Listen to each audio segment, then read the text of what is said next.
Good evening. We'll call to order the board meeting of the Palmdale Aerospace Academy. Donna, can you take roll for it, please? Sure. Farak Tashkulat. Vicky Lee. Here. Dennis Trujillo. Here. Cheryl Garner. Ellen McIsaac. Present. Justin Knowles. Here. Nari Lopez. Here. Sam Horn. All right, thank you. Can we stand for the Pledge of Allegiance? Roseanne, can you lead us, please? Put your right hand on your heart. Ready? Begin. I pledge allegiance to the flag of the United States of America and to the republic for which it stands, one nation, under God, indivisible, with liberty and justice for all. Before moving to public comment, we need to move item number 4, approval of the interim financials after the consent agenda. So can I have a motion to do that? I move to. No, not after, sorry, after the report, she needs to leave after that. Yes, so after the report, we'll do the interim financial. I move to move item H4 after section B prior to section C. Second. All in favor? Aye. Any opposed? Okay, public comments. Donna, I have one for the non-agenda item in open session. Do we have any others? No. Anna Haynes? Yes. Do we have a timer? Yes. Just tell me when.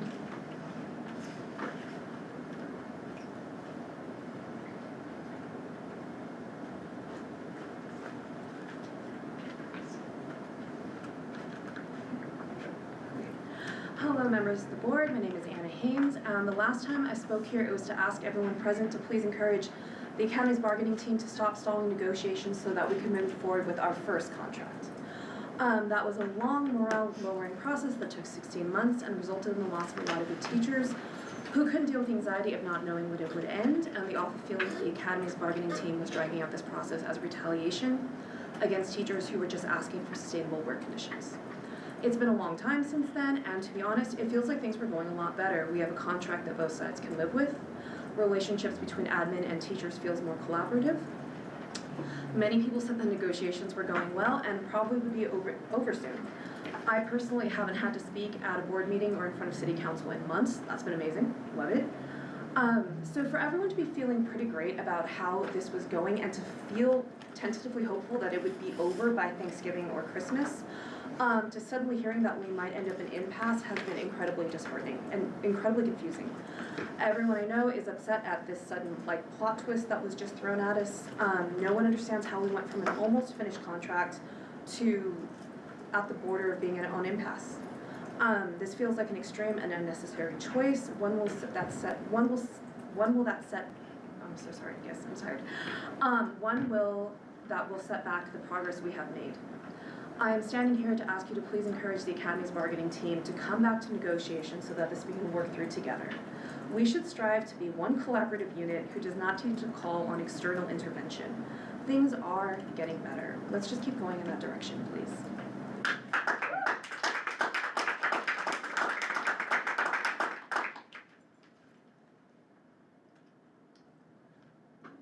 We have another speaker card for a closed session item. We will take that speaker right before closed session. Reports. Superintendent. I just want to say I really enjoyed the robotics event this weekend, and I want to thank Ellen and Patrick Brophy for putting it all together from the school side, and Ellen for supporting the event. It was wonderful to see the kids in action, and they're all excited. We're looking forward to a good season. Good. Mr. Riley. Well, you'll see a bunch about some of the metrics in our dashboard. One of the things that we put a tremendous amount of work into over the last 2 years is bringing down chronic absenteeism. And I was happy to see that at our dashboard report, we chopped our chronic absenteeism in half. I knew it was kind of coming. I didn't know what the number was going to be.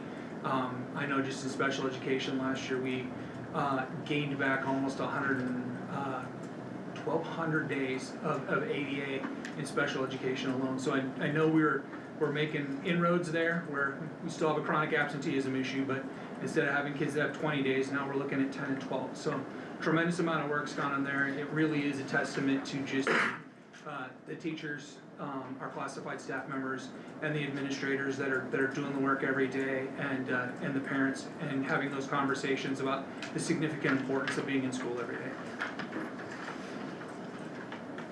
1,200 days, again. 1,200 days, that was in special education only. Mr. Schatz? Last week we did a parent engagement session for our parents training. It was on positive discipline and effective communication. We had a great turnout from our parents and was very well received. And for our field trips 2 weeks ago, our counselors took the 11th graders to the UC Riverside to get a tour of that campus. Today our 5th graders went to the LA Zoo, and our Mr. Flores continues his 8-week program with the Wolf Connection. They went today for that also. And 2 weeks ago we were able to take 3 of our principals to an Acts of Leadership Summit.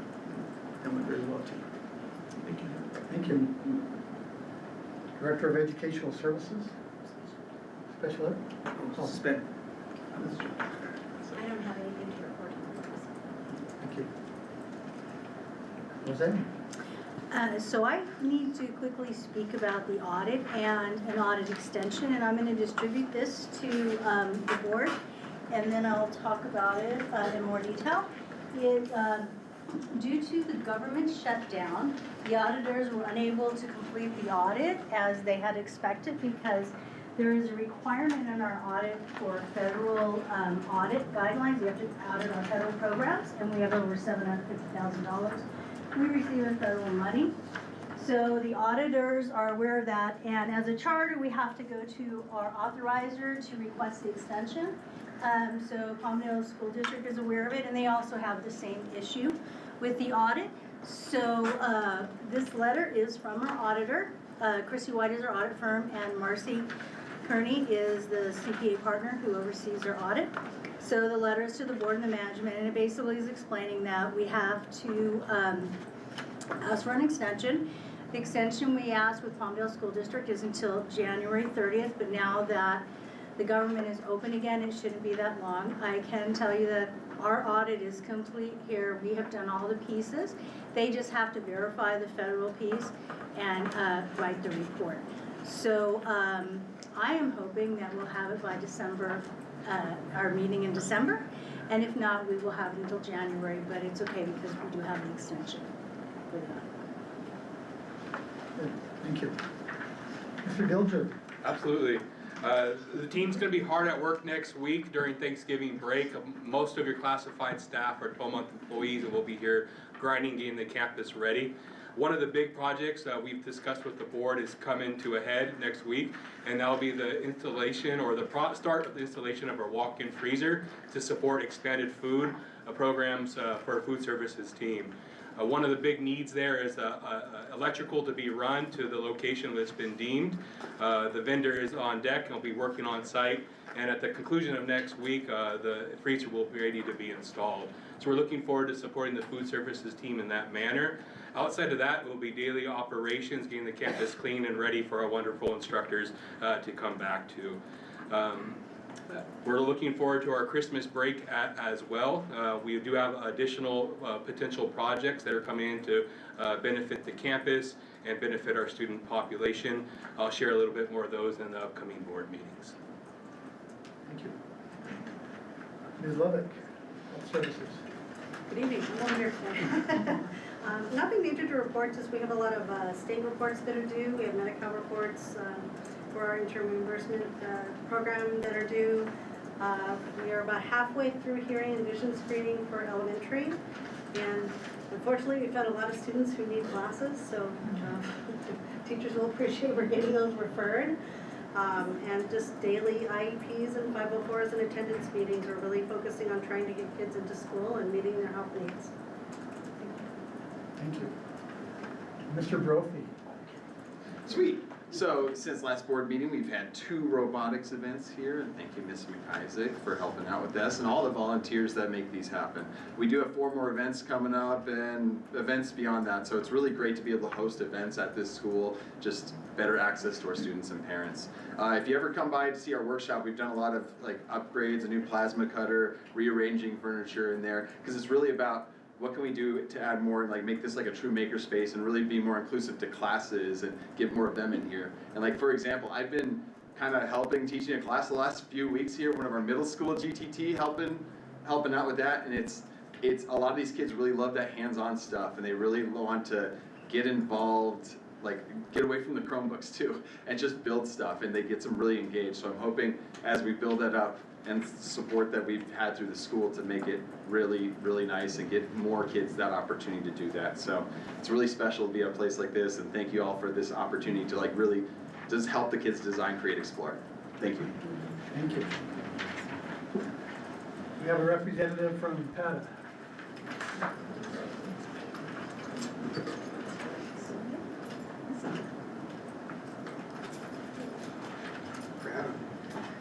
Greetings, board members. I have not addressed the board directly in some time, and that's my fault. I should be here. I came to like 80 straight board meetings at one point in time, and it's hard to be comfortable in this room anymore. Also, we've been encouraged all year to collaborate, utilize the chain of command, whatever established procedures exist to solve disputes at the lowest level possible, rather than elevating everything to the board and just laying at your feet. We thought that had been going pretty well, but today I'm here to ask, why are we talking about impasse? That is crazy. In case you do not know, and we recently reminded that not all board members have K-12 experience or potentially labor negotiations experiences. So in case you don't know what impasse is, it's a declaration made by one side or both sides potentially in a labor negotiation if they believe that no resolution over a contract article can be achieved. At that point in time, they file with the State Public Employee Relations Board, and the Public Employee Relations Board reviews the filing, and if they choose to take it up, then they appoint a mediator. So what this is, it's an invitation for the state to appoint that mediator. It's an invitation for state intervention into our internal processes. And this is going to throw us into a process that will not be resolved anytime soon. Potentially not this school year. It's an escalation away from collaboration and the type of in-house problem solving our academy's leadership has preached all year.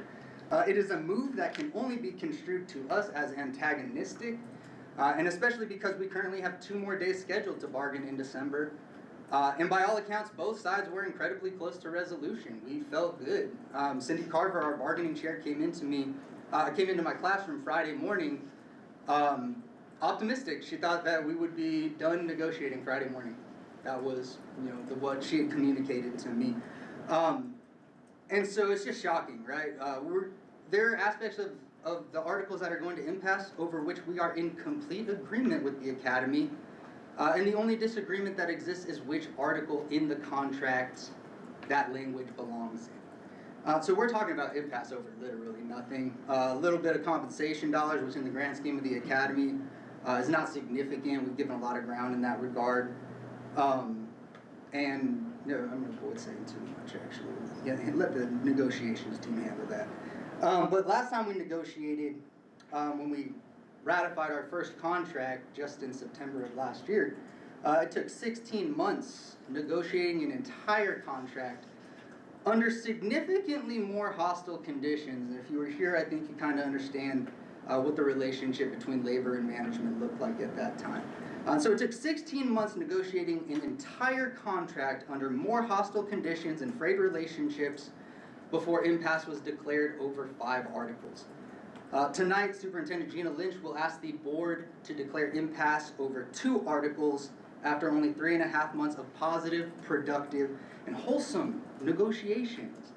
These negotiations were contributing to more productive relationships across the academy, more collaboration, more trust building, and we thought smooth and mild, just like we wanted them to be. We were communicating well, we were collaborating well, we were genuinely doing our best to compromise, to negotiate, to operate in good faith.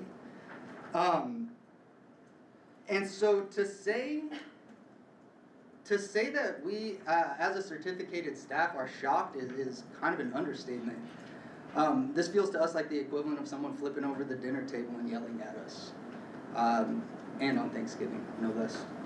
What makes this all the more surprising, though, is that this entire year's theme has been collaboration, has been positive relationships. And we all know that conflict's inevitable. We know this, right? It happens all the time. And how we approach it says a lot about our relationships. It represents a pressure test to see what our relationships can endure, what they can handle. And so we can give examples of how we've collaborated this year and handled challenges through established methods, rather than resorting to hostile escalation such as this. One example is in September, Ms. Lynch made the decision to involuntarily reassign one of our members. The member had started this school year in a different role and was involuntarily removed from that role to fill a sudden vacancy. And so fine, right? We hold that this is a violation of Article 14 of our contract. Ms. Lynch contends she has the absolute right to do this to any of us for anything that can be considered a personnel matter. And so we disagree. That's fine. We filed a grievance, right? We've, in our contract, established a collaborative way for moving through contractual disputes.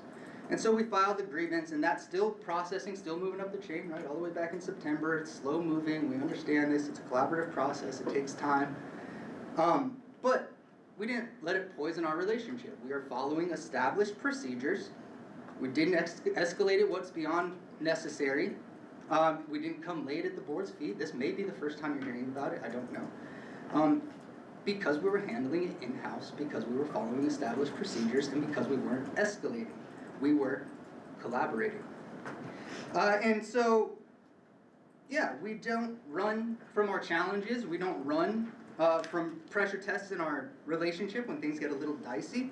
We trust that these relationships are going to hold, and we trust that we're going to work together to resolve the issue and make improvements as school as we go. And in fact, that was Ms. Lynch's advice to me at the time. She said that she doesn't want PATA and TPAA leadership to have an adversarial relationship like she believes that PETA, the Palmdale Elementary Teachers Association, has with the Palmdale School District. She said that we need to be collaborative and handle our issues in-house. This was after, though, she had already involuntarily reassigned one of our members without so much as consulting a single PATA leader, who, if collaborated with, could have identified a solution to the vacancy that did not violate the contract and necessitate a grievance in the first place. Such solutions do exist. The easiest of which was simply to collaborate with the member who got reassigned to ask them to voluntarily reassign. But I digress. We should collaborate and handle things in-house.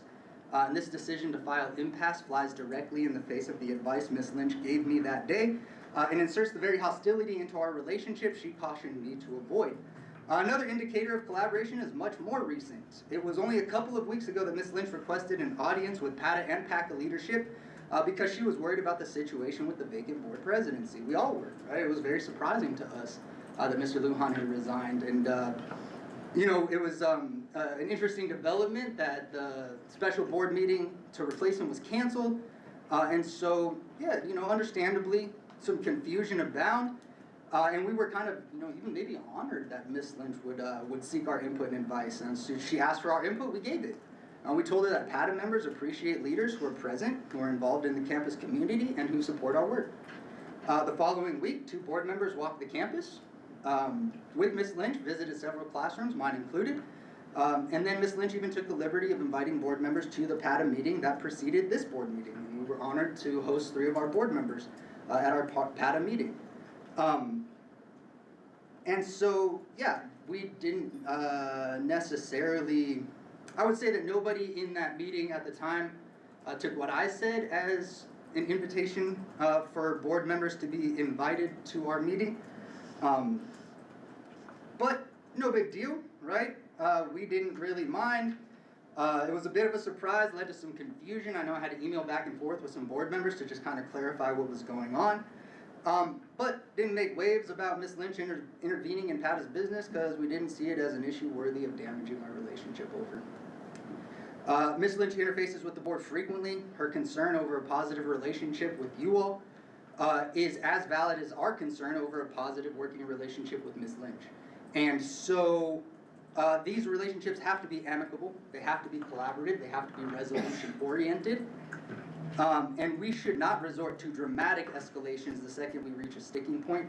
Alas, here we are now, and so I must ask the board on behalf of the Palmdale Aerospace Teachers Association to deny Ms. Lynch's request to declare impasse and blow up collaborative, productive, and peaceful negotiations that could have been resolved Friday, and instead direct the Academy's bargaining team back to the table to resolve these negotiations without further issues so we can all get back to doing what really matters around here, and that is educating children.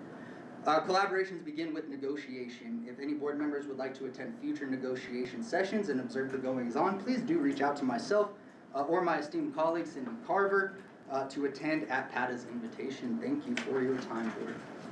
Thank you. Do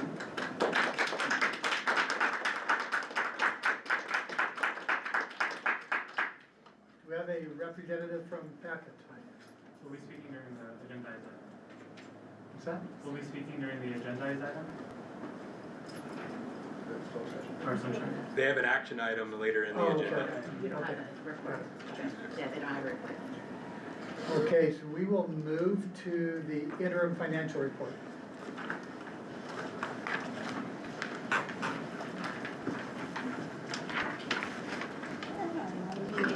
Everybody behind me.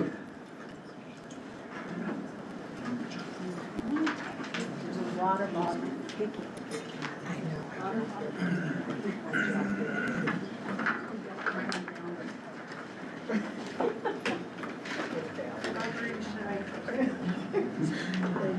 All right, while he's setting up the PowerPoint presentation, you should have all received, good night, evening board cabinet. I'm distracted by the water bottle. In your packet, you should have received the first interim financial statements that has all the financial statements in it with the MYP and the cash flow and a board narrative.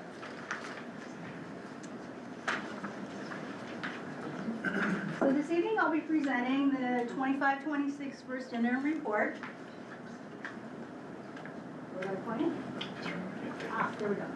Okay, so we always look at this calendar for the budget process. We are in November, so we are presenting a little early, but we do need to get our first interim over to our authorizer before December 15th. So for October, we do have a state census day that every school district and charter school in the state of California, the first Wednesday of October, submits our enrollment. And at that time, we had 2,303 students, and December is our first interim. So when we look at the revenues, I'm going to start with comparing first interim to adopted budget. And as a reminder, when we do the adopted budget, we start formulating those numbers in May. So a lot of things change between May and first interim, which ends October 31st. So just some highlights on here. So our LCF sources of revenue, which is our main source of revenue, shows an increase, and that is because we ended up with 23 more students at Census Day than originally projected, so that increases our average daily attendance, which is what we're funded on, so we have a slight increase there. Our federal revenue really didn't increase from adopted budget, but it's as we discussed before, you have to align your expenses with your revenue, and an adopted budget, we weren't so sure how we were going to spend some of our federal dollars, and now we know, so we were able to increase that.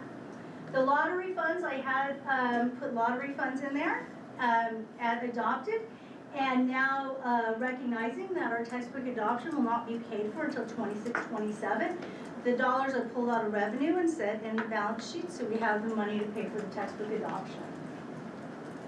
Looking at the expenditures, it makes sense for your certificate and classified salaries that there is a reduction, because when we do the budget in June, we assume we're going to have full staffing the first day of school, and we did not. So we do have vacant positions, so I reduced the budget based on the vacant positions and prorate them, assuming we'll hire them later in the year. The biggest issue up here is number 3, employee benefits. I don't know if it's an issue, but it was an error on my part for budgeting for benefits. So as you know, especially in a charter school, you don't have the best tools for budgeting. So I pulled data out of our Paylocity, out of our payroll system. And the numbers I had, I calculated all the classified medical benefits at a half year instead of a full year, so it was $9,000 instead of $18,625 per classified member. So I made that correction because we have everything is unfortunately, manual databases. And everything else is basically looking at actuals, did things happen that we didn't know were gonna happen, or expenses. So that takes us, really it does. There we go, to net position. And pretty much what we're looking at the net position is we're looking at this line item, number 2, what is our ending net position? And one thing I will tell you, after doing the audit, a few things stood out to me and the auditors. And the first one is, I realized after we closed the year that we had $167,000 of health and welfare benefits that were not posted to the ledger. So that means our expenses were understated at year end. And because it's a large number, we want to make sure we go back and make the adjustment. The other thing is that we did not find out until 3 weeks ago is the state who funds us, SB 740, for our bond lease agreement, they overpaid us by $324,000. So again, our revenue is overstated. So we'll make the adjustments, and you'll see that further on in the presentation. We'll get there. So we obviously, do we pass our bond covenants? Based on first interim, currently right now, these are our bond covenants, and we do pass them. Getting next to our multi-year projections. So part of doing all the interim reports is we're required by the state to do our current year and 2 outer years to show like what the plan is going forward. And I love these quotes on the bottom from school services, that MYPs are a mathematical calculation. They're economic assumptions such as COLA, which the state tells you, local calculated data points, which is your attendance and your enrollment, and decisions that are already made. MYPs, as a reminder, are not predictions, they're not forecasts, they are just what is happening right now, what information do we have, and it helps us look forward to plan. So the biggest thing I want to draw your attention to is the COLA. So when the enacted budget came out and school services in the state recommended, they said for 26-27 COLA will be around 3.02%, 27-28 3.42%. That obviously is not most likely going to happen. The state, when we went to the Charter School Development Conference just last month in October, and the presenter who is the founder of the company, and based on everything he works with the state, he was projecting maybe 1 to 2%. And if you've read anything lately with inflation going down, the COLA and the state is saying is most likely going to be lower than that 3%. So I used 2.3% in the outer years. I kind of average it out to be conservative. And it may even be lower than that. So that's where we're starting with that. Everything else is pretty much what we talked about, the enrollment, the P2, our attendance factor, we've talked about it several times, 94%. And hopefully it's going to even be higher with the chronic absenteeism going down. But I wanted to talk about this quickly, and we talked about how this is static and this is just for a moment in time. So when I built this was our CalPERS rates. And this morning an article came out from school services, and their committee met for CalPERS, and they're already now projecting that those rates are going to be reduced a little bit for next year. So that's a good thing. Roseanne, can I interrupt for a second? Can you talk a little bit about the unduplicated count and how it affects our budget? Yes. So this unduplicated count for the 3-year average, that is what the money we receive for our supplemental and concentration grant. So it's around $7 million. The unduplicated count takes into the student population for our English learners, socioeconomic diversity, and homeless and foster youth.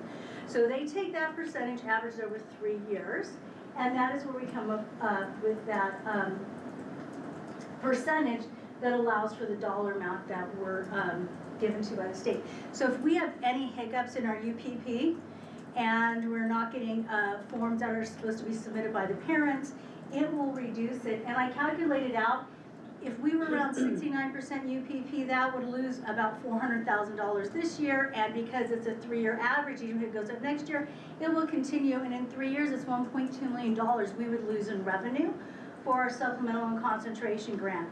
So that is a really important number that we do rely on. And even though we're looking at 75% and looking at it historically, when compared to Palmdale School District, theirs is about 89%. So we're hopeful we'll have a push to really get the parents. The only way we can do the unduplicated count percentage is the parents have to submit a document. It's like 3 questions. And so we know if they fall into one of those categories. The reason it's called unduplicated count is because you can have a student who's an English learner, who's also homeless, and who is also socioeconomic disadvantage, but we only get paid for them once. So that's why it's called unduplicated, yes. So what percentage do you think we're missing because parents haven't filled out the right paperwork? Probably about 5% right now, but We have 500 missing paperwork, and so Dr. Sullivan's working with his team and Ms. McLaren working really hard at secondary to get those 500, but as of right now, we're at 69%. So that's a huge amount of money. So, we're gonna have to fight to get that. so I check with the attendance office and Mr. Riley weekly. We're meeting with the principals, so they're making phone calls, it's a push. We're looking at changing the registration process for next year to make sure we collect all of the documents and the forms. And I think if you look historically, and that's what Palmdale School District had asked us historically, because it would fluctuate from 60% up to like 78% and down. So now we're trying to at least meet that 75%. So we're saying that 75% of our population falls into one of those segments. Correct. And that funds our supplemental concentration fund below. All right, so on the multi-year projections, all the assumptions we just went over, pretty simple how revenue goes up, expenses go up, but really what we want to look at is line C. We want to make sure we're not deficit spending, and we want to make sure we have enough projected excess revenue to cover our covenant, and based on the projections we do, and I even looked at the covenants for 26-27 based on what's in the budget currently, and based on that we do show that we pass the covenant. One thing to mention in this budget is there are no salary increases projected in this budget, it's just where the budget is sitting currently. So one thing I want to talk about tonight is net position, because I've been here almost a year now, so I found all the missing pieces, all the board documents, and I think I can explain to you really what is in that $26 million number. So the first number is audit adjustments, and that's what we talked about earlier. So I know for sure there's going to be $523,000 in audit adjustments to reduce our fund balance.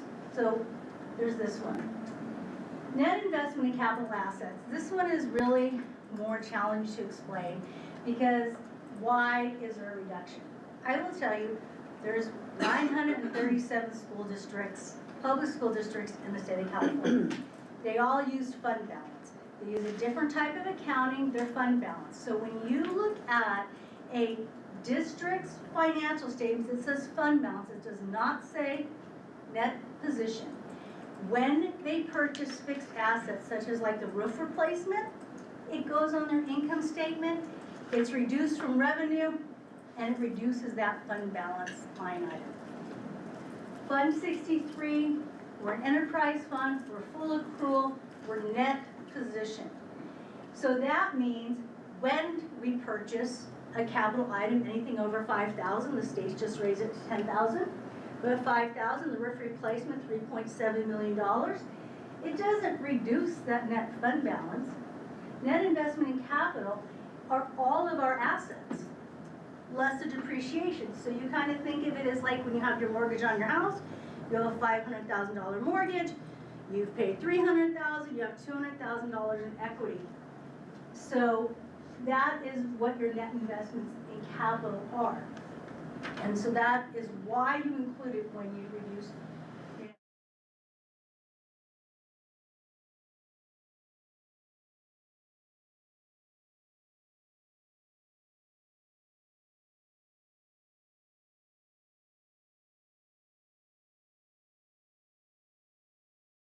Federal government, the state government, so on and so forth, it's all restricted. So we cannot spend that as unrestricted.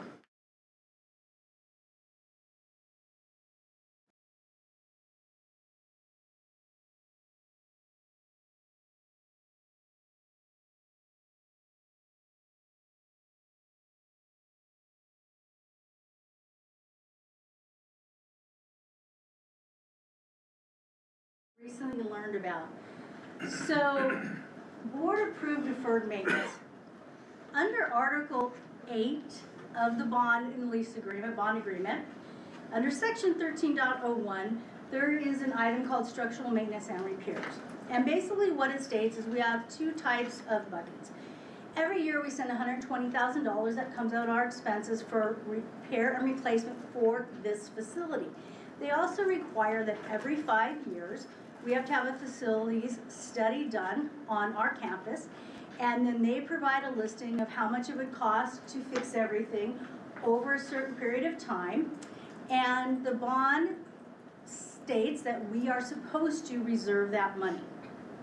So back in, I think this is it, it's right here. In April 11, 2022, the board approved setting aside this money. At that time, it included the price of the roof. So I pulled out the price of the roof, and based on this and the money we already have at the bond, we should be reserving about $3.2 million for deferred maintenance required by the bond. So that is why I removed that from adjusting that position. So I'm guessing, Mr. Dilger, that in the 26-27 school year, we'll have another audit 5 years later and Correct. probably get another estimate of what we need to make. Correct, and then they'll do a 5 and 10 year projection on what's needed, and I'll present it to the board. The next one is, one of those three covenants is 5% of our unrestricted net assets. So to make sure we have the money for that, and we always meet that covenant, it's about $1 million. So I also took that up. The last one I want to talk about is the board-approved reserves. So I know there's been a lot of discussion about how much are the reserves supposed to be, because there were things approved, but it was only for 1 year. So I went back and I found the fiscal policies and procedures, which the board approved in 19, 20, and 24. And in here it states that we are supposed to reserve 12.5% of our expenses for reserve. So I like to look at, just because this is what we have, what should we have based on a variety of sources, so the board can be informed about making decisions.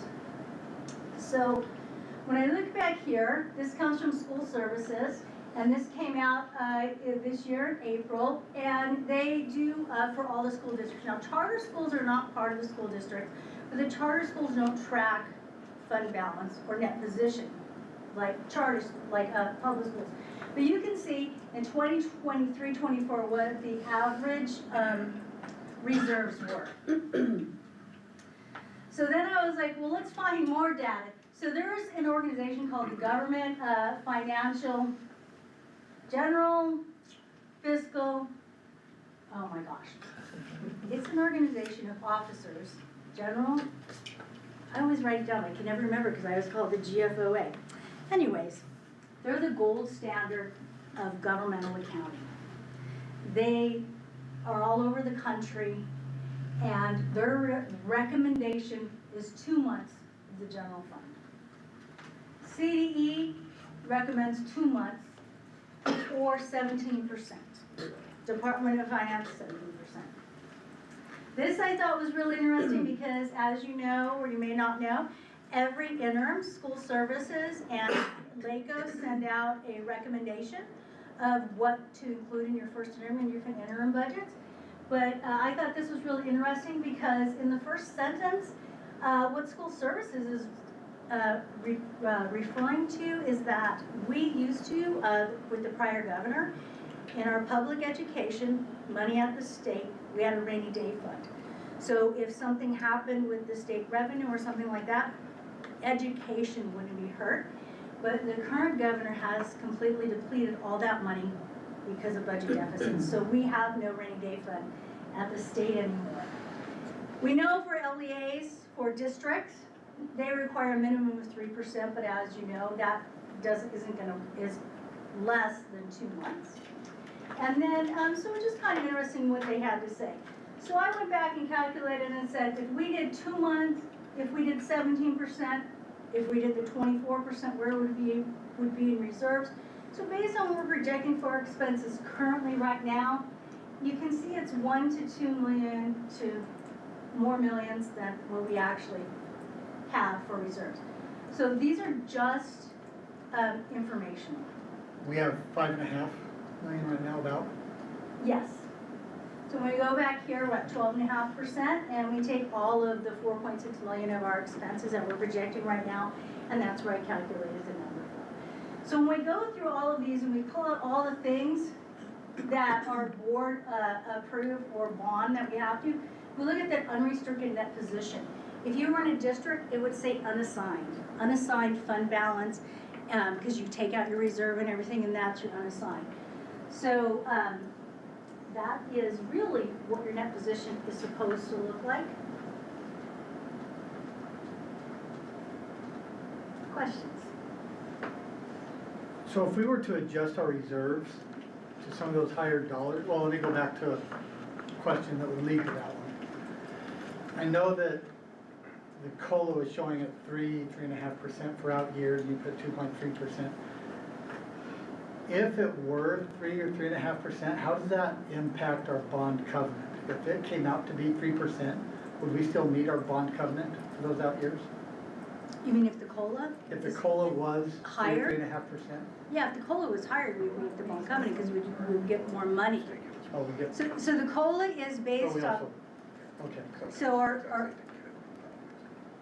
local control funding formula is the money that comes from the state, and it's based on our ADA and what COLA. So if you were flat and you never increased your enrollment and nothing ever changed, all you would ever get is that COLA increase every year. Can we go back real quick and Yes. just see what those bond covenant numbers were in your projections?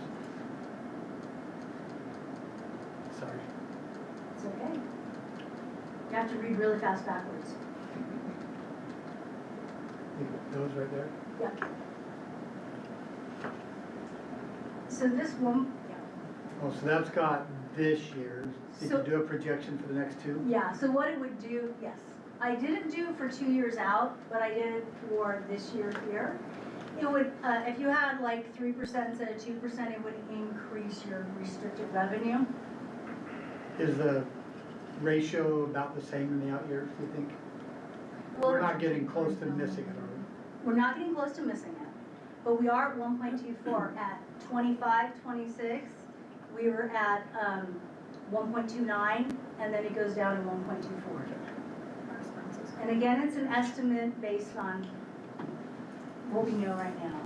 we? So the follow-on was, if we increase our reserves, does it impact that ratio? No, because the reserves is just a board designated number that we don't spend. And so we're not spending it. What you're really looking at, this is the most important one, is your actual revenue received, your actual expenses you get in just 1 year. That's really all it's looking at. And then you add back your depreciation and rent. Thank you. We don't want to miss that. Oh, no, because if we do, because I asked, because they always say, oh, this will happen, so I said specifically what would happen. And they said if you were between 1.1 and 1.2, they assign you a investment manager, I don't know what's it called, something like that. And they come in and they go through all your books and make sure how to help you not miss that. And then if you go below 1.1, then you're in default. And that's a whole nother. We don't want Big Brother help. No. We don't get Big Brother help, right? Well, if they send somebody in to investigate. Oh, yeah, yeah. but we don't get those. Yeah, they come in and find out why you can't. All right, any more questions? Thank you. Thank you.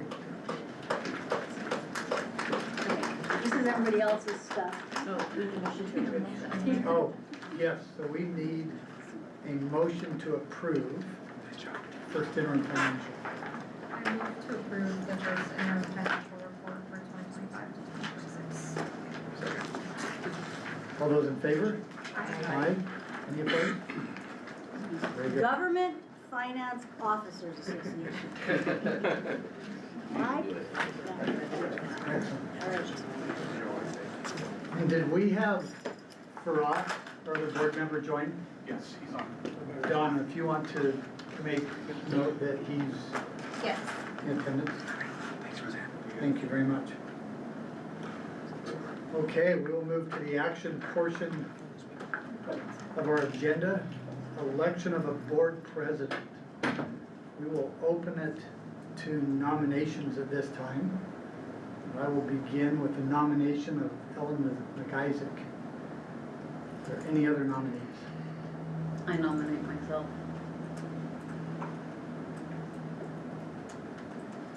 Any others? You want to have a discussion?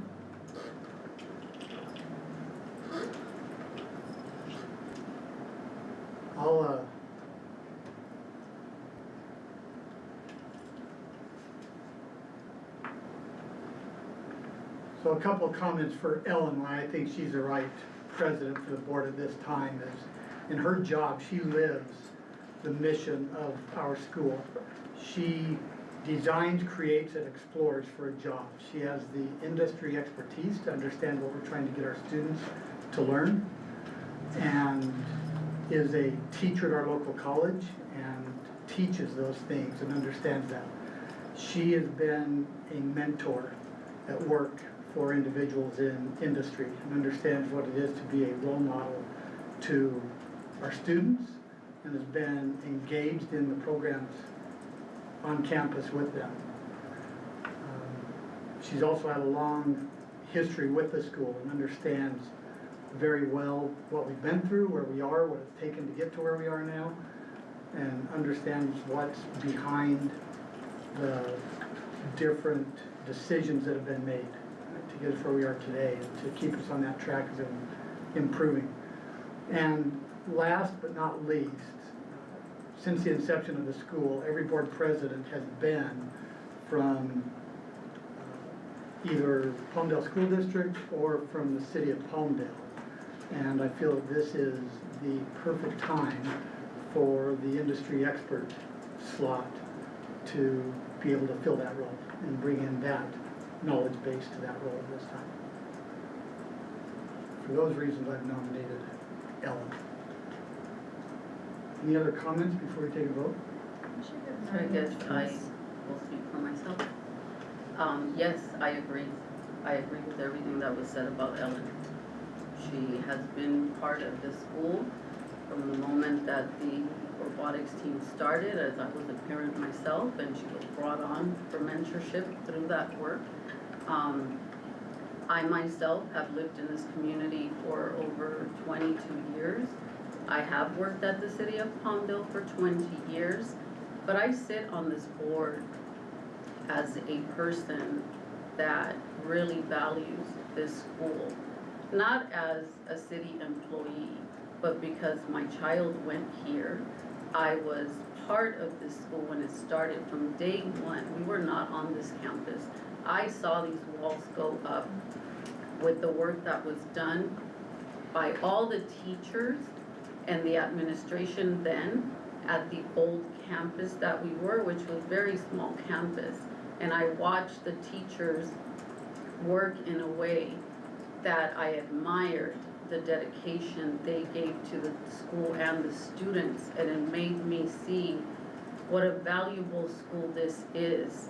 And then, you know, they built the school with so much potential and opportunities here for our youth, our underserved youth that we have in this community.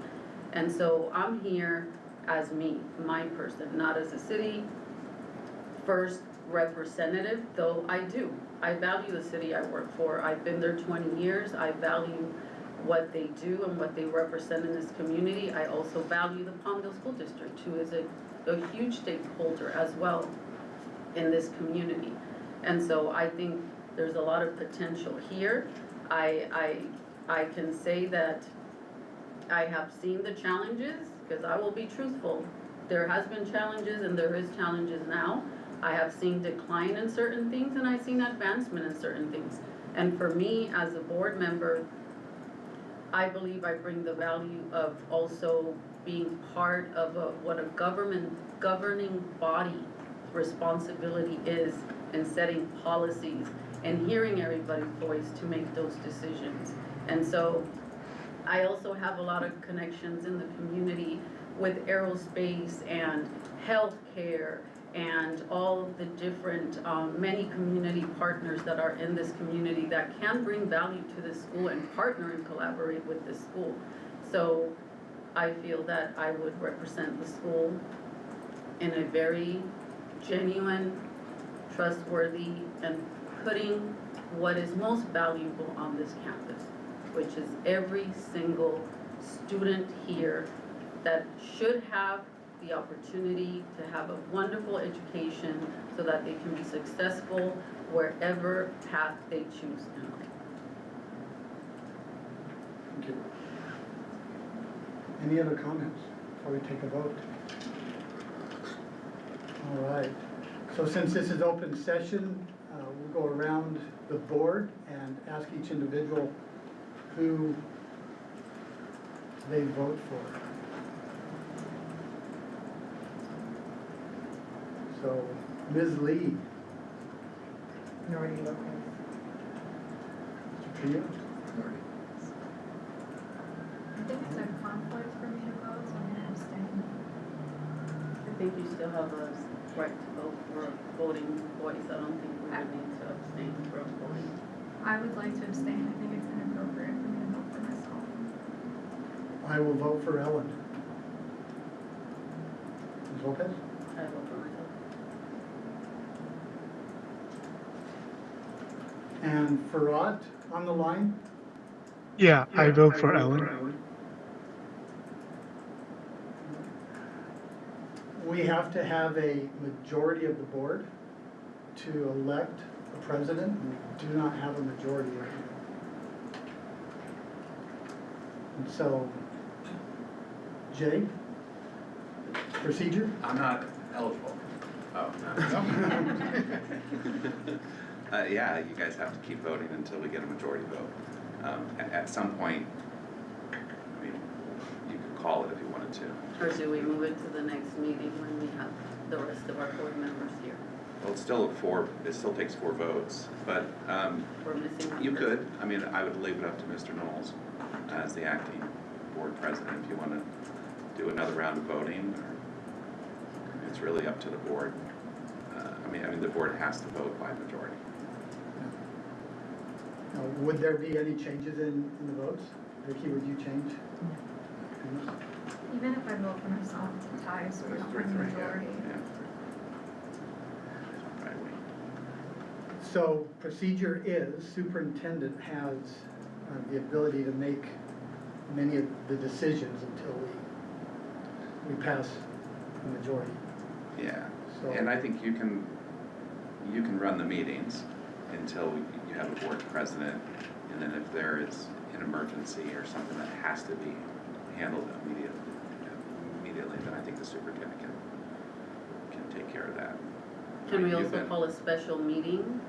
Sure. Polling all the members, make sure they're present, and we can make a special meeting before Sure. our next meeting. You can do that as well. So we will postpone items 1, 2, and 3 under action. Why 2? What's 1, 2, and 2 can happen. I'm okay with that. I'm okay with it. If we were, may I ask a question? If we were to vote for 2, because we don't know yet what the voting should be unless some of us already know what the voting is gonna be, we can move to 2. If we have a vice president, the vice president can sit in until we got a president. Yeah, you can, well, hold on, what's number 2? Vice Vice president. And then the superintendent doesn't have to have that, because the vice president would be in place.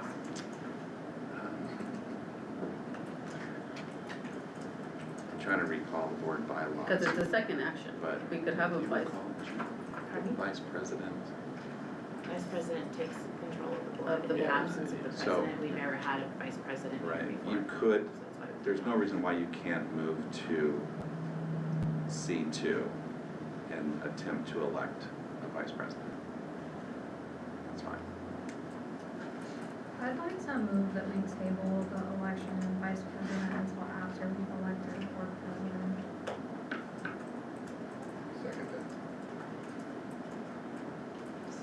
that does make sense. If you're waiting for the rest of the board to vote for board president, you might wait for the rest of the board to vote for vice president. We have a motion and a second to table item 2. Those in favor? Aye. Aye. Aye. Aye. Those opposed? Very good. I think we can still do number 3 though, because we never put our new members on committees at the beginning of the year. We've But- got 2 written. But since we're missing one, she But would do we be here want the too. board president to kind of be in charge of those questions? Or do we, Haven't we mostly just recognized people's self-nominations in the past? I'm okay with I- tabling it, but we've just had people waiting for a couple months. discussion? Any, I'm okay with tabling it so that everyone's present. If we're doing it for the vice president because the others aren't here for president, then just be fair across the board and let's just table all 3 so when we're all here. have a motion? I motion to table 1, 2, and 3. We just need 3. Well, 3. Second Those in favor? Aye. Aye. Aye. Opposed? Very good. Thank you. Move on to the consent agenda. We have a motion to approve. I'll make a motion to approve the consent agenda. I second. All in favor? Aye. Aye. Aye. Opposed? Good. Discussion items. F, presentation, elementary school data and support plan.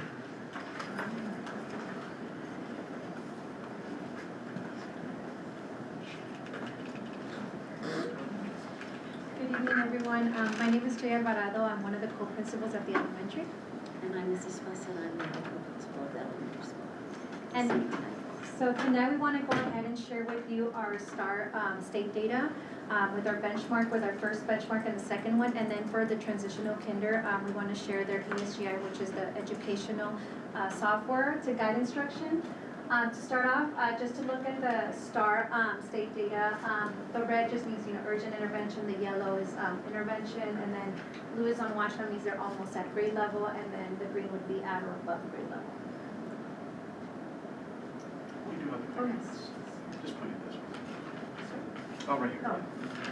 So for our TK, one of the goals is counting to 30, and what we're focusing on is reducing the amount of students who are in the urgent intervention, so that is our goal to try to get them out of there.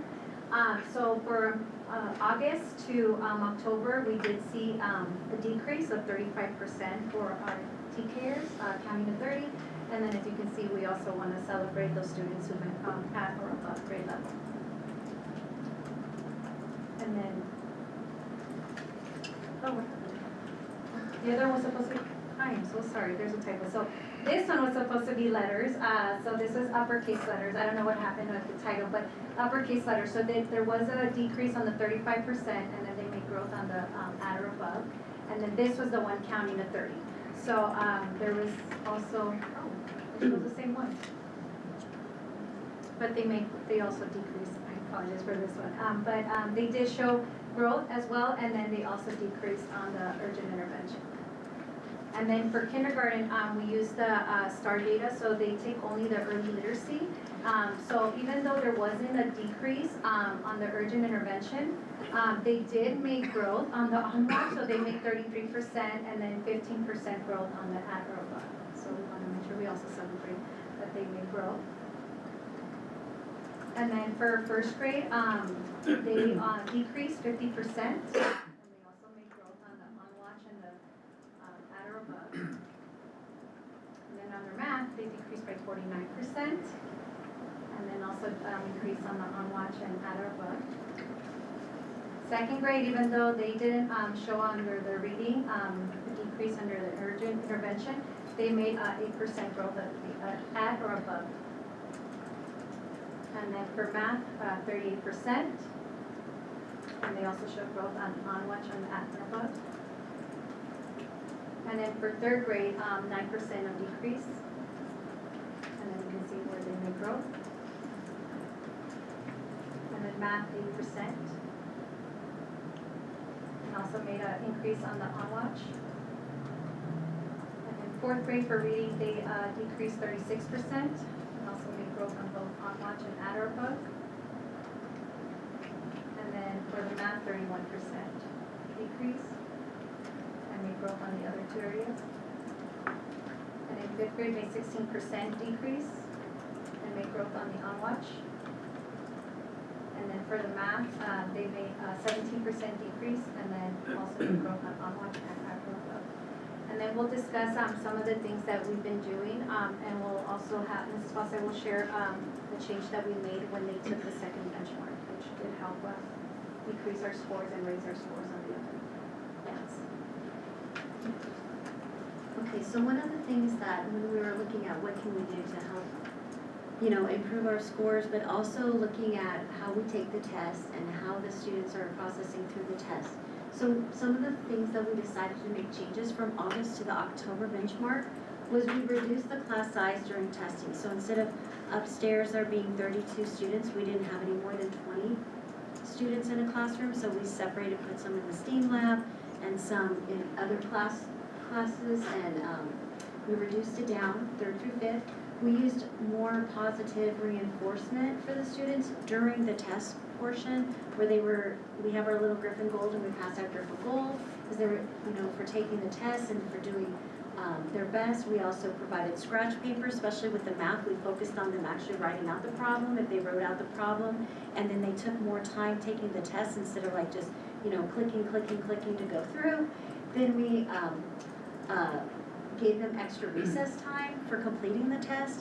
We also, our instructional coach helped us by going in and her Miss Oline and resetting it so that instead of the students only having 4 minutes to complete a problem, which makes them kind of more nervous and anxious to actually get the problem done, we gave them 8 minutes, and so it stretched out the time, and them knowing that they had that longer time, then they took more time writing out items on their scratch paper. It really helped them with that. So it really helped a lot of the students, especially in our urgent intervention level, to feel more at ease and confident while taking the test. So it was a great improvement with that. We thank Ms. Korick as well as all of the teachers and our instructional coach and all the instructional aides for helping facilitate this and putting the kids more at ease during their testing. And targeted interventions and grade level data meetings.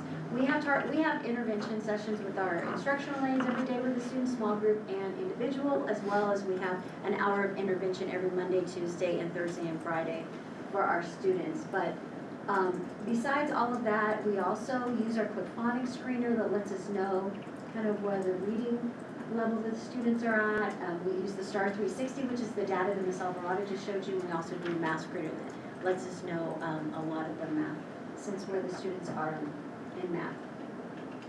We also, like I said, do small group instruction. We also have Ms. Korick, who does our math.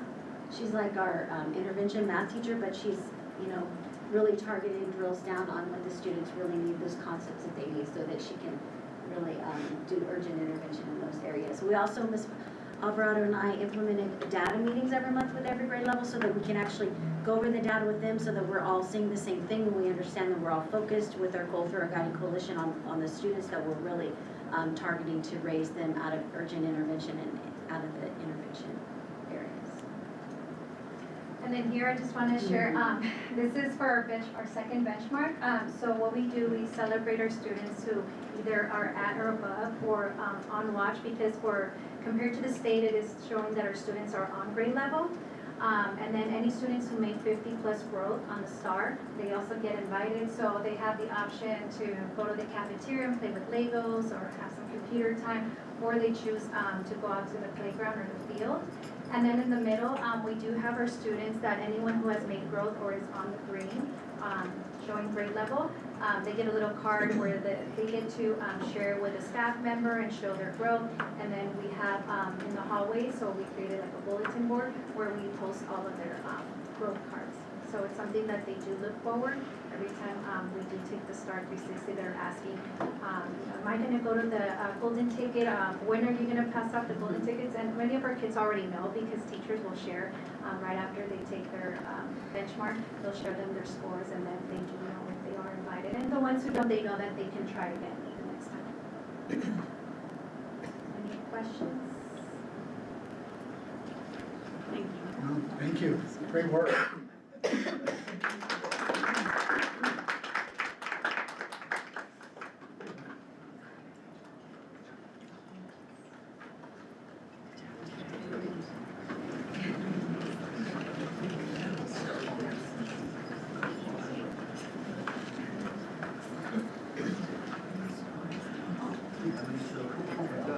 All right, good evening. I know the principals have or will be sharing with you data from our individual school sites. Tonight I'm going to be sharing with you our Academy School Dashboard.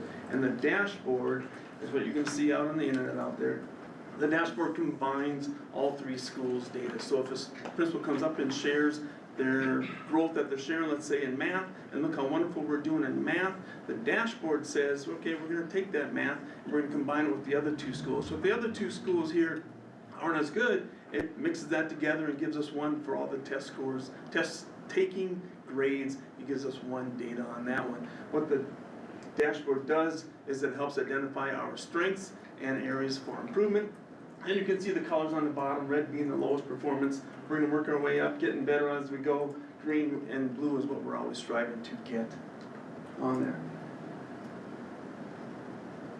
there. All right, our data. So the California data, what you're going to see is going to be a snapshot from last spring. It is not our current data that you're going to see today. This morning we did a walkthrough in the high school, some of the high school classrooms. We saw some great things in the high school classrooms. That data is not from last spring, so it's a snapshot, a moment in time that came from our test scores. The dashboard does help us tell us where we can put our resources, whether it's for professional development for our teachers, or it's going to be for interventions for our students. Where do we need to put our resources to help our students improve? And the data does do that for us. All right, the good news. The good news is that we do have some subgroups that have maintained or shown some growth. And if we take those subgroups and we look at that data and we say, hey, why is this group doing well, but this group or two over here aren't doing well? So the principals and the teachers, when they're doing their department meetings, the grade level meetings, they can evaluate that data. You heard the elementary principals up here saying how they use their data at their schools. That happens at the middle school and the high school also. And let's see, the strategic investments that we have this year for our student engagement, we're doing, has always been our walkthrough focus for the year. We have done the instructional redesign that you've been able to improve for us, and our social emotional supports, which doesn't always show up in our standardized test scores, and if it does, it takes a while for that to kick in on there. And the dashboard also doesn't always capture everything that we are pushing on our side, whether the student, how they feeling for their social emotional, their leadership skills, their creativity. That always doesn't always jump in there, but we're working on that with our portrait of a graduate. So the good news, electronic absenteeism by year. Earlier, Mr. Riley mentioned that our attendance has improved. This is our percent, 6.9% before COVID. That 10% or more, 6.9% of our students missed at least 10% of attendance. After COVID, we came back and we had 44.8%. It's hard for our teachers to improve the test scores when the students aren't here for 18 or more days throughout the year. We fluctuate a little bit the next 2 years. Last year we are at 18.3% for chronic absenteeism, and Mr. Riley's already explained for the hard work that our schools are doing, our sites are doing to get improvement on that one for this year. Other good news is our graduation rate by year. You can see we have dominated, and 98.4% of our students within the 4th or the 5th year of becoming a 9th grader here at the Academy have graduated. That's great news for us. And then let's share some other news for you. Our college and career, we declined 21.7. Our college and career has multiple things in it. Some of it is our AP exam score, some of it is our CTE pathway, some of it is our students successfully passing their college credits. There's a few other things in there. What you look at when that decline, and we're on the yellow, we are still 70.8% prepared when we send our kids off after high school. The state's in green, and green and blue is better. but the state's only 51.7%. So what we have to do is we have to make sure that we don't get caught up in that color trap. Because the color trap looking at that says, why aren't we better than the state? We are. We're 19% better than the state still in there. So we are still working hard in at our schools to make sure that we keep. So is the color talking to the decline or increase? Yes, because they, even though they were below 50% last year, hey, we showed 3%, woohoo, let's move up to the green on that one. We were So at it's- 91% like one time? Last year, 92? we were 92.5%. Yes. Why do we think we changed that? Some of it is AP test scores, may have gone down a little bit. We don't have those results yet. Some of it is that the students, last year, if you remember, was our first year really exploring sending our students to ABC to take those college classes. We had some students that withdrew. We had some students that didn't withdrew and didn't get a great score. We own those, and next board meeting I will share with you the 4 classes that we're guaranteed to get for this year. Sorry, for the second semester. We own those classes. But if a student withdraws or doesn't get a very good grade on that, it's all in a big pot of porridge, and that lowers the scores a little bit. But it was our first time with our kids. It was their first time trying it. So we are still pleased. We're above the state. Yeah, 77. And then our suspension rate, we increased 1.5%. So 4.3% of our students, TK through 12th grade, were suspended at least one day last year. Our principals, our staff are continuing to work hard on the PBS so that we can lower that for this school year. English language arts, we declined by 13.7 points. However, our English learner progress, you see, we maintained. We are almost 50% of our EL students making progress, 1% higher than the state. Do we know what's driving the decline in ELA performance here? You want the top 10 of the whole list? There's a few things in there. One is we did have a lot, and no disrespect to anybody. When you have a teacher who's been teaching the same thing as you know as an instructor, and you have a new teacher, there's some learning curve going in that, right? But there's also a big learning curve in our middle school and high school because the elementary only sends over 600 kids, right, throughout that time. But of those 600 kids, only 96 are from our elementary school. But that's been true year over year, yes. more or less. Yes. So, but what we can't control is the kids that we get in here, where they add on there. So what our principals and our teachers do, and part of that whole data analysis, is they look at, is this student that didn't score very well, is it brand new to us? Okay, how can we support that one to catch them up? Is it a student that came from the elementary and did 6 years with us? That's a different story now. We have a different problem that we have to fix on that one. So some of that comes from the students that we inherit, that we have no control in when they come in. And if they have picked up bad habit and not carrying on their tests at a different school, and they come here and they haven't learned our academy way yet, then that takes time for our teachers to develop that skill with that student. Yeah. All right, and then where am I at? Did I do this one already? I don't think I did. No. Math and science. Math, we declined 9.9 points. Science, we declined 4.4 points. However, our total science points, it's close to where the state score is on there. So, Same I'm sorry. question. Is that saying that basically 100% of our students are below standard in math? No. 96. This is saying that the state standard says, I don't know it offhand. Let's say the state says we should have gotten 150. Well, we're at 52 or whatever it is. So we're that many points behind where the state wants the bare minimum for each school. Doesn't mean that's how many kids, our percentage, decline 9 points. That's the only one that's phrased that way, above or below standard. The others don't say above or below. Yeah, the ELA. Come on. The math. ELA should have done the same thing. Okay, oh, okay. And the science will next year. But the science is just getting going on.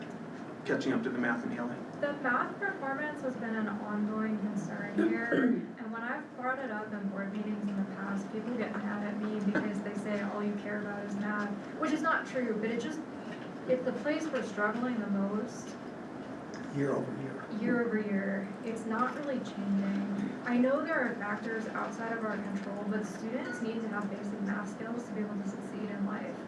And I'm really concerned that even as we're a couple years outside of COVID and we're putting tools in place to try to make a difference, we're not moving the needle there. So I know this is recent data, but what have we gotten out of digging into this, and what are we going to change that's a new change to try to drive an improvement in students' performance here? And I agree with Ellen, because math is a subject that if you're not doing well in 1 year and they just move you on and you're not caught up, then you're gonna struggle throughout the whole time, because it's something that progresses. So I agree with the fact that we have seen continual decline with math here. Thank you. What I can tell you is last year the elementary school converted their intervention teacher from a ELA intervention teacher to a math. So we got that focus going. It's our focus this year again. One of the things that why we went with ELA to start, because you got to start someplace, is in the math assessment. There's a lot of word problems, and if a student can't read the word problems, they're not going to get it right anyway. So let's start there. So we started with the reading to help it, and you saw their reading scores that the elementary showed on there, and the growth that the students have already made this year. So it's been working with the reading. Now we got to maintain that, and so that the students know, and it's also time to take the CASP test. It's equal as important as what you're doing with this test on here. Do we know what the percentage of students is grade level wise? Like for 6th graders, they're gonna be moving on, actually 5th graders, right? They're gonna be moving on to middle school next year. So, and also what is the plan in place for the ones that are not where they should be when they're leaving 5th grade to enter into middle school? Because that gets a little bit more challenging. And so is there a plan in place to keep them Yes. to help them improve before they even get to high school if they don't improve during middle Yes. school? Earlier today, Ms. Lynch and I met with the high school principal and vice principal on their plan that they want to roll out with their staff and the students to help their students that are struggling on there. That is something that we've been working on since we came into this thing under. I'll tell you that with the math growth, we started with Solution Tree also. They came in and their focus is with math. In the next slide, I'm going to talk to you about where we're going for our strengths, what we're going to look at for improvement, how we're going to plan on getting going forward with this. And one of the things that I'm excited to share with you is this year, for the first time ever, we have a middle school instructional coach to help work with our teachers, to help support the teachers. Last week, I'm excited to tell you that I was able to hire a high school instructional coach who's now on board with us to move us forward. She went along with on the walkthrough this morning to see. So we're doing steps to show growth, steps that don't make it like a light switch. All of a sudden we're fixed and we've got 99% proficient in advance. I have the same question I asked a couple of meetings ago when we had the elementary give us their math course. Is there a grade where we see it starting to fall down, or are we behind in 1st grade and continue to stay behind? So when the elementary showed their data on there, they do. When the kids come in, that first score is not very good. Okay, so we're trying to catch up from 1st grade on. Yes. Okay. And you also see, Ms. Lopez, the schools, they have the individual scores for their grades. So they can do the diagonals, which the scores they have for the 5th graders are now 6th graders. And so they have to share that and do that crossover. The scores they have for the 4th graders are last year's 3rd graders. And so they can see, if you compare apples to apples, last year they were 22% in 4th grade, but this year they're 20%. But you gotta go diagonal. And the diagonal tracking of the kids is gonna show how we're doing on there. With the caveat that we still get these new kids that we can't control what they know until a year later, and we've taught them for a year from 6th grade on. I feel like in the old data we've seen, yes, there's been challenges that continue to compound year over year, starting in elementary. But I feel like we've seen a somewhat sharp drop off at the middle school level, and that's also where we've had a lot of turnover with teachers in math and science in particular. And I don't think that's the only root cause, but I think getting more stability might help. And we've had a lot of people over the past few school years who have not been certificated, right? Like people that were on intern assignments. So it'd be good if we could hold on to the people that we've got here now. But I don't know that that alone is gonna solve this problem. This has been going on the whole time I've been on the board.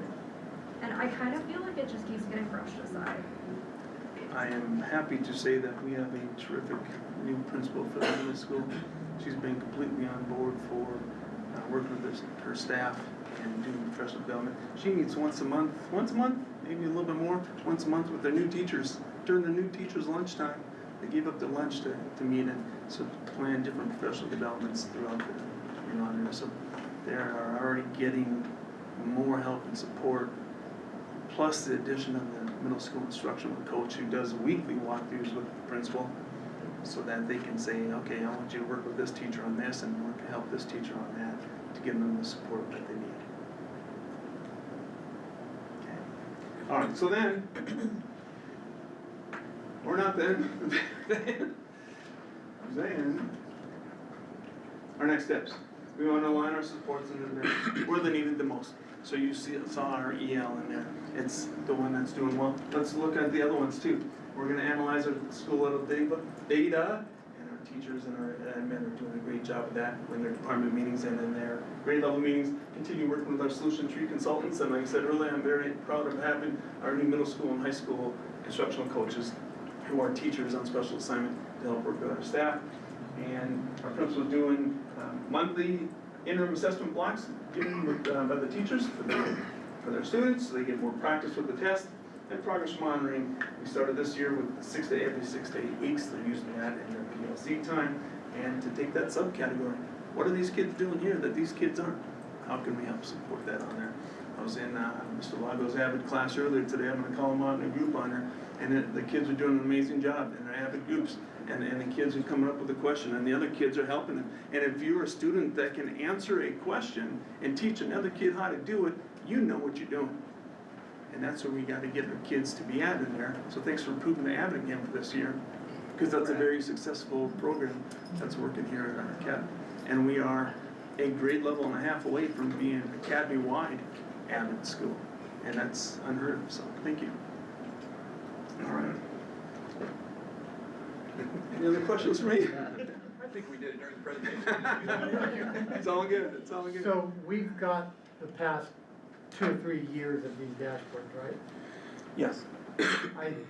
I'd like to see, I don't want a new presentation, but just the results from the last few years. Because, you know, if we're going up this year, did we go up last year too and the year before? If we went down this year, has it continually been down? And I'd just like to see the trend. Would you like that bar graph like we showed for the graduation? I couldn't think of the word, the graduation. I don't want any extra calories expended to create anything. If we just got the old dashboards, that's fine. Okay. And you want 2 or 3 years? 3 if it's possible, that'd be great. And would you like me to email that to you? Sure, please. Could you send that to all of us, please? Sure. Appreciate it. You're welcome. Any other questions for me? No, thank you. You're welcome. Thank you. Okay, on to action item. Recommendation to approve parking lot asphalt renovation project, Geotech Services. Thank you very much. I had a whole history lesson planned. Ms. CBO, Ms. Arazua discussed a little bit about our repair and replacement fund in her presentation, so I'll just reference it when I'm discussing this project. This project was part of that facility audit that was mandated by our bondholders. It stated in the summer of 2026 that asphalt replacement would be necessary for the academy. If you walk across our parking lots, you'll see the fracturing and crackering that's occurring. And this is a safety as well as a common need across the academy for people to park in and enter the facility. Part of that the bondholder requirement audit was setting aside $883,000 to conduct this. They utilized the rate stated by the state of California, trying to project how much this project would cost in 2026. We are now getting that started and doing the required geotechnical services that was stated within the audit, as well as the normal practice and when doing any asphalt or concrete work. This proposal you have in front of you today meets the standards to kick this project going and do the geotechnical services. It is would be paid out of that repair and replacement fund that our CBO discussed earlier, and the board set aside in April of 2022. We have worked extensively with this organization in this past. They are the local expert. They work with our local city of Palmdale, as well as our local county and municipality codes are very familiar with. So this proposal will get the project starting and get the required testing in so we can get our proper asphalt. So is the total project tearing out the current asphalt and completely replacing it? Correct. Not just resurfacing? No, we resurfaced it about 2 years ago and it did not provide the solidity that we wanted.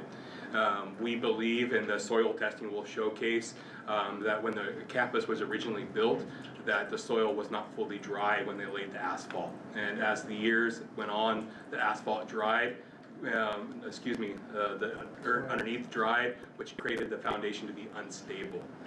These geotechnical services will validate that, as well as create the plan to make sure that never happens again. This covers the entire Yes. parking lot, even in the back? Yes, the entirety of it, as well as expanding potentially asphalt into our maintenance lot, where if you remember about 2 years ago, we had the extensive flooding and we had it washed out into our athletic field. This would also solve that by removing that dirt and making that asphalt as well too. Can I add one other piece to this? One important aspect that was kind of surprising to us, the cost of concrete versus asphalt is going down, and we were not anticipating that. So part of this project will be doing a analysis of what is the best cost-effective method for the academy to move forward with, and we'll be presenting that to you as well in future meetings. Does that include durability as well as cost? Yeah, that will be part of the analysis. Concrete durability is extensively longer, but typically more expensive, and so there'll be a cost analysis we'll present to the board for a decision. Okay. Okay, we need a motion to approve this. Make a motion to approve, to recommend the approval of parking lot asphalt renovation project, geotechnical services. Second. All those who approve? Aye. Thank you for that support. Next. All right, same project, another required services, architectural and civil engineering services. Fluelling and Moody is established here in the Antelope Valley, supports all of our local districts, as well as works with our local city municipality. They will be helping us with the architectural and civil engineering services of this project. The contract also is inclusive of subcontractor bid coordination, making sure we're following all proper codes and laws in terms of subcontractor contracts. They will help us do construction observation, and well as all required permitting through the county and city. Fluelling and Moody has established themselves as a critical partner, not only for the academy, but for the whole city of Palmdale. They were our strategic partner for our roofing project that has successfully been completed as well. This is a not to exceed contract as well. Historically, they come about 15% under what the estimated cost is, but I wanted to be clear, this is a not to exceed. It doesn't mean we'll go up to that amount. Does this include, you said design? Yes. Are you looking at redesigning some of the No, parking lot, or is it just the same design? it's really the same design. Part of it is taking in the fact of the information that's provided through our geotechnical services and putting that results into the design. So how the thickness of the sub dirt and things of that nature. I have a question. The back parking lot that I see doesn't get used much. Correct. Is that gonna get resurfaced if, We probably will not. right, because Right. there, I mean, I think that space there that Correct. has And potential for other things maybe, cause it doesn't get there's used a lot of at all. amazing ideas for that, and would love some traction with the board to get some of those ideas fleshed out, because we have some good ones. Mine is if it could improve that loop pickup and drop off, that would be great. Great. Looking forward to working with you on that. But no, we would absolutely not waste the money on doing that if there's a long-term plan and that's not necessary in that spot. Need a motion to approve. Motion to approve the recommendation to approve parking lot asphalt renovation project, architectural and civil engineering services. Second. All those in favor? Aye. Any opposed? Very good. Thank you very much. Thank you. Recommendation to approve board policy 6007, grade and marking. This policy's been edited with updated changes to make it appropriate for our needs. Some of them areas that didn't really include the elementary grading scale in there, so we added the elementary grading scale into it. We removed the Rediker system, which we no longer use anymore. We removed the paper report card because that is all sent out digitally. Updated, if a student moves out of TPAA within the last 15 days of school, that they get the grade that they have instead of what was in the old policy. We also added the administrative regulation. We added the teacher grade change request. We added a parent grade change request because that was mentioned in the old policy, but it was not attached to the old policy. And updated the report card with comments. These are the report cards all go digitally, there's no paper? Correct. What about parents that don't look at digital The things? school can print one out if they request it. So they have to request it, so what if the kid doesn't tell them that they have, like, there's a lot of commuter parents here, if they don't know when to look for the report cards, they may not look at them? Just wondering. They all get that sent at the beginning of the year when it's coming, and it's on the school calendar. Right? The elementary, we print them at semester. Oh, So we can send out a notice that they're all on there for just the quarter progress report, but at the semester, we print them out. So we'll put them out for some, in the semester one, we print them out in the semester two, and they go, we hand them out to the teachers and they give them to the students. But it's not required, because it's digital. times are changing. Okay, we need a motion to approve. I have a question. Do teachers have any concerns about the changes to this policy? I'm sorry, can you see that? Have teachers expressed any concerns about the changes to this policy? So about a month ago, I sent this to all 6 admin, I sent it to our counselors, I sent it to some of our teacher leaders, leadership team teachers, and gave them all an opportunity to put in their input. All the stuff that you see in there is the input that I've received from the staff. From the teachers. Staff, admin, or counselors. I see nodding behind you, and I know we can't ask directly for feedback at this point, but I feel like the nodding was in response to, yes, there's concerns about the. No, there was you've been input. asked. Okay, Yes, they give okay, feedback. thank you. Good job. No, I understood it, I was nodding as she provided input. Thank you. Any other comments or questions? We have a motion to approve. Make a motion to recommend the approval of board policy 6007, grade and marking policy. Seconded. All those in favor? Aye. Aye. Any opposed? Approved. Thank you. for that. Thank you.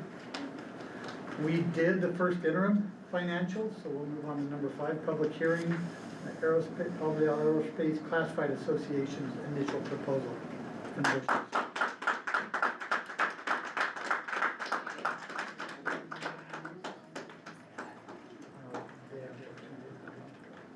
Hello, board. It's nice to finally meet everyone in this capacity. I'm no longer just a face hiding behind those monitors over there. If we haven't had the chance to meet yet, my name is Javier Serna and I'm the new Classified Association President.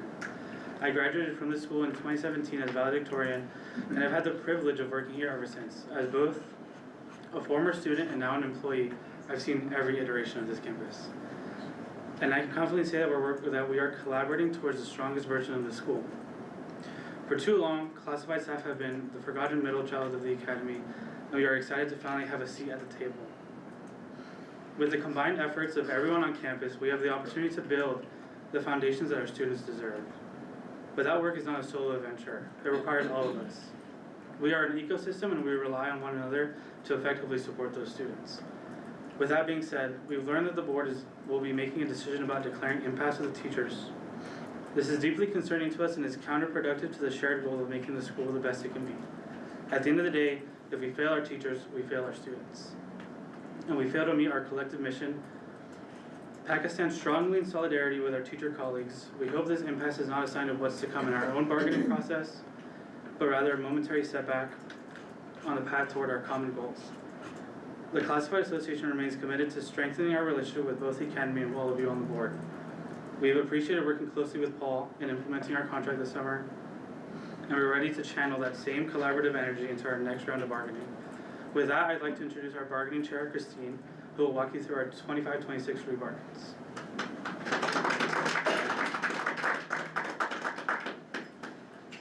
Okay, good evening, members of the board, Superintendent Lynch, and all of our admins. My name is Christine Castellanos. Some of you have seen me here before, not everyone though. I'm an instructional aide at the elementary school, and I'm the bargaining chair for PACA. Representing the dedicated staff who support the students and families of the Palmdale Aerospace Academy. Does this ever get easier? After 20 or 30 times. You seem so calm. Never. All right. PACA believes that strong schools are built on stable, qualified staff in every position, safe, supportive learning environments, respectful, collaborative relationships between educators and district leadership. Our Sunshine proposals reflect these shared values and focus on what best supports students and the staff who serve them. This year, PACA is sunshining the following articles. Our automatic reopeners are compensation and health and welfare, and we have chosen to reopen professional growth and development and transfers and reassignments. We enter this process committed to good faith bargaining, problem solving, and collaboration. We know that when the Academy and PACA work together, students benefit. Our goal is to reach an agreement that supports the long-term stability of the district, the well-being of staff, and the success of every student we serve. We welcome community engagement throughout this process. Investing in the people who work with students every day is investing directly in student success. PACA will keep our members informed and approach all negotiations with professionalism, respect, and transparency. On behalf of PACA, I respectfully present this Sunshine proposal to the board and the public. Thank you for your time and for your commitment to the students and to TPAA. And I'd like to close by saying that we understand that it takes a village to keep this place running. It's a lot of work, and we recognize the effort of every single person on this campus that they put in each day. We are excited to come back to the table and accomplish our shared goal of raising our starting salary for our classified staff so that the Academy will be more competitive in recruiting our workforce. We appreciate that this is a mutual interest held both by the Academy and PACA, and we look forward to making meaningful progress in the months ahead. And board, I invite you to come meet your classified staff and see firsthand all of the work that they do to keep this school moving. Thank you for your time and have a good night.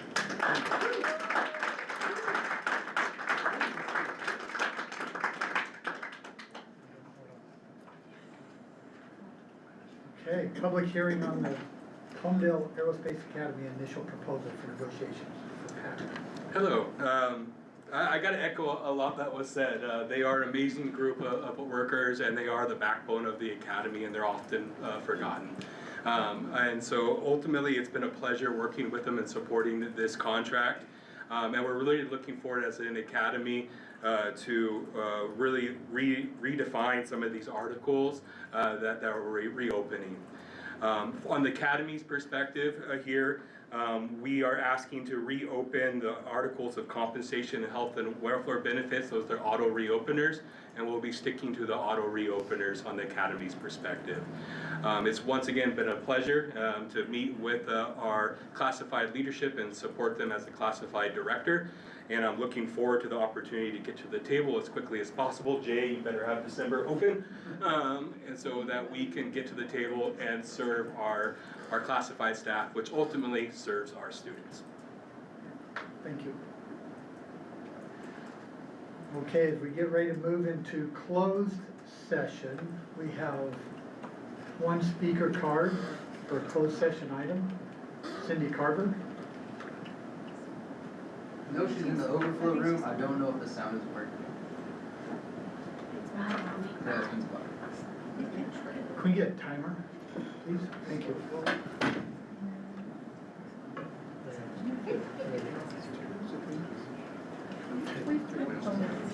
We've changed it back The bylaws say two, but we've talked among ourselves to see if we want to give them. Hi, Ren. Catch your breath. There's like 3 of us left standing in there, so. Hi, I'm Cindy Carver, Miss Lee. We have not met before. I've met everyone else before. So real quick, Pat went to the table last Friday believing that we were close to an agreement with the Academy. So imagine our surprise when at about 2:50 p.m. the superintendent and Jay told us they would be asking for the board's authorization to declare impasse. We ask you that you consider this situation carefully and what it will do to the morale of the certificated and classified staff, especially so close to the holiday season. Let's share the love. Let's share. Thank you.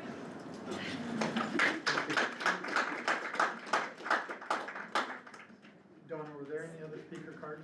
Yeah. Good, at this time, we will adjourn at 7:11 to close session.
So, back in open session at, was it 9:13?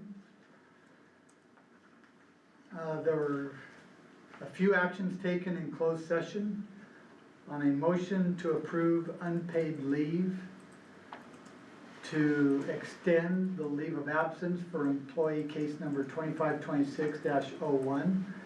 Ms. McIsaac made the motion with the second by Mr. Trujillo, that with the caveat that the contract would be reviewed.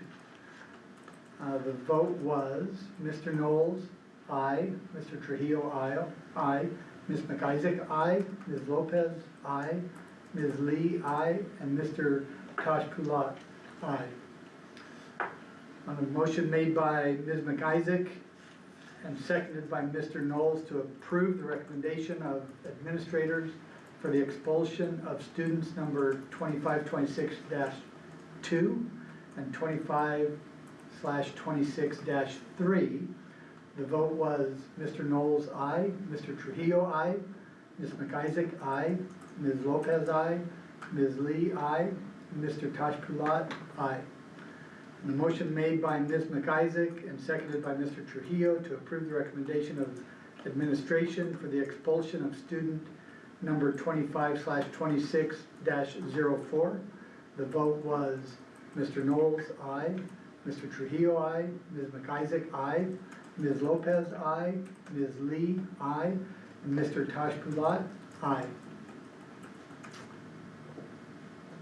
No other actions were taken. All right, board reports. Ms. Lee? Any reports tonight? No. Mr. Trio? No, nothing tonight. Nothing. Just had the opportunity to be on campus for Halloween, and I've heard of the environment here in the past, and it was a great environment, and seeing kids do Halloween themed math and activities to continue their learning on a holiday was very good. So it was a good day to walk around and see how everybody was engaged and involved in a holiday. Ms. Lopez? Mr. Tosh-Pulat? Nothing on my end. All right. That case, have a motion to adjourn this meeting. All in favor? Aye. Aye. Aye. Closed at 9:16.